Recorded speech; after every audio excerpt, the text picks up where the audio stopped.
അതേസമയം കൊല്ലത്തെ കടക്കൽ താലൂക്ക് ആശുപത്രിയിൽ നടന്ന കൂട്ട സിസേറിയനെ കുറിച്ച് ജില്ലാ മെഡിക്കൽ ഓഫീസർ അന്വേഷണം തുടങ്ങി. ജില്ലാ കളക്ടറുടെയും ആരോഗ്യവകുപ്പ് ഡയറക്ടറുടെയും നിർദ്ദേശപ്രകാരമാണ് അന്വേഷണം. രാവിലെ 10:30ഓടെയാണ് DMOയുടെ നേതൃത്വത്തിലുള്ള സംഘം കടക്കൽ താലൂക്ക് ആശുപത്രിയിലെത്തിയത്. 3 മണിക്കൂറോളം സംഘം ആശുപത്രിയിൽ പരിശോധനയും തെളിവെടുപ്പും നടത്തി. 16, 18, 19 തീയതികളിലായി 19 സിസേറിയനുകളാണ് ആശുപത്രിയിൽ നടന്നത്. ഈ മാസം ഇവിടെ നടന്ന 70 പ്രസവങ്ങളിൽ 41 സിസേറിയനായിരുന്നു. ഇതിൽ തന്നെ ഒരു ഡോക്ടറെ കൈകാര്യം ചെയ്ത 14 പ്രസവ കേസുകളിൽ 13 സിസേറിയനായിരുന്നു. ഈ നിരക്ക് വളരെ കൂടുതലാണെന്ന് ആശുപത്രി ഭരണസമിതി അംഗങ്ങളും സമ്മതിക്കുന്നു.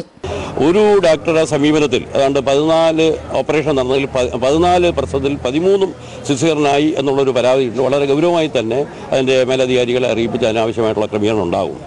കൂട്ട സിസേറിയൻ വിവാദമായതോടെ ആശുപത്രിക്ക് മുന്നിൽ പ്രതിഷേധ സമരങ്ങളും ശക്തമായി. യൂത്ത് കോൺഗ്രസ് SDPI പ്രവർത്തകർ ആശുപത്രിയിലേക്ക് പ്രതിഷേധ മാർച്ച് നടത്തി.